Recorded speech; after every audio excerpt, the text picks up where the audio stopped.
We're an outpatient mental health clinic, and I think most importantly, we're a nonprofit outpatient mental health clinic, and we're also the only rape crisis center serving the 5 counties of the Mid-Shore. And so we see people regardless of the ability to pay, and we also have a full continuum of services in both Spanish and English. So we have 24/7 hotlines that people can call for sexual assault crisis, and at times people are also calling in a mental health crisis. And so those hotlines work every day, 24/7 in Spanish and English. We have in the last year expanded our rape crisis staff and our Spanish-speaking staff by 4 staff members.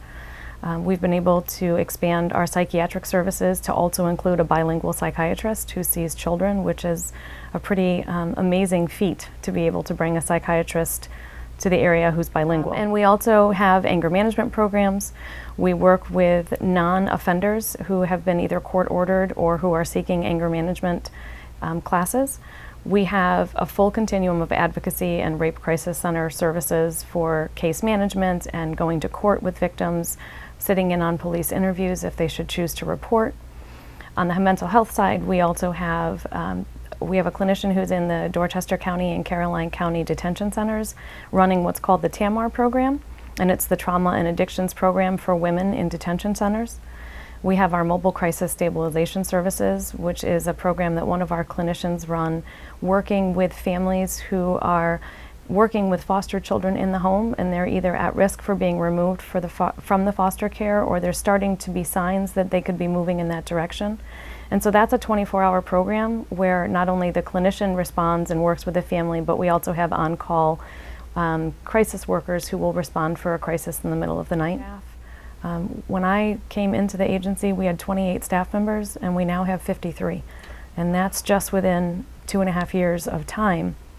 And that shows you the volume of people that are seeking services and the number of community connections that are made. And we know, being the trauma agency for the Shore, that we are seeing more times than not clients who are coming who have some sort of history that relates to sexual abuse, sexual assault.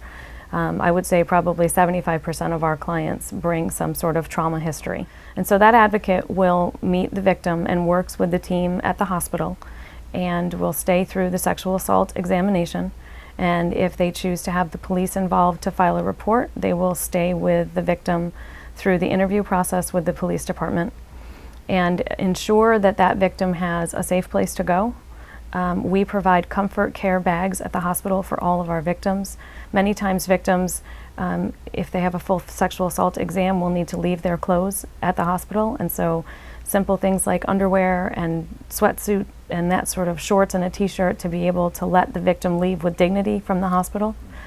And once the hospital exam is done, our advocate will sit with that victim and set up a time to re-follow up with them and checks on them within 24 hours. They'll meet here in the office, and they're given the opportunity to either receive mental health support services and or advocacy, one or the other, and that's their choice.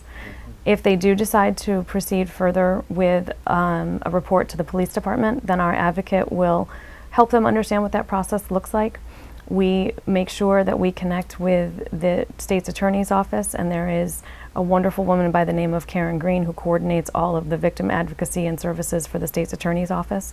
And so our advocates stay there as a support and then work with the state's attorney's office and with the police department to ensure that the victim is able to make a report and feel safe doing so. And then our advocates will stay in the process through the court proceedings, if that is the direction that it goes, working with law enforcement and the state's attorney's office, and then continue to be an advocate throughout, whether the court case goes to the court or to the judicial proceedings or not. They will be able to then stay with them and continue to provide advocacy.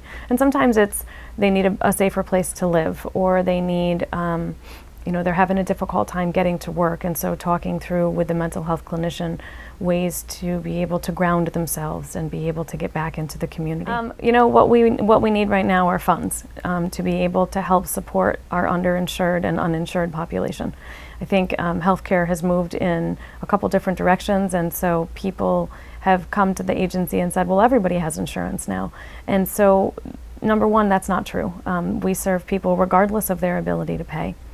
And so there's a lot of our clients who will come in with some sort of insurance but not be able to make a copay. And so the funding that we need is over $350,000 a year to support those clients who are coming in, and the choice is being able to put dinner on the table or being able to have that mental health treatment every week or every other week. And without the generosity of the community, we won't be able to continue to serve the community in the way that we do. Yeah. And I think it sort of goes back to the beginning of the conversation where we talked about it's the conversation that people aren't necessarily having at those cocktail parties, but if it were, everybody knows somebody, whether it's a family member, whether it's a child, a sister, a spouse, a brother, a mother or a father, or a family friend and a neighbor. Everyone knows someone that has a mental illness and needs services. And so our main goal is to continue to keep the doors open so every single person who comes to this agency is able to be seen, and we're able to maintain the business model that supports that.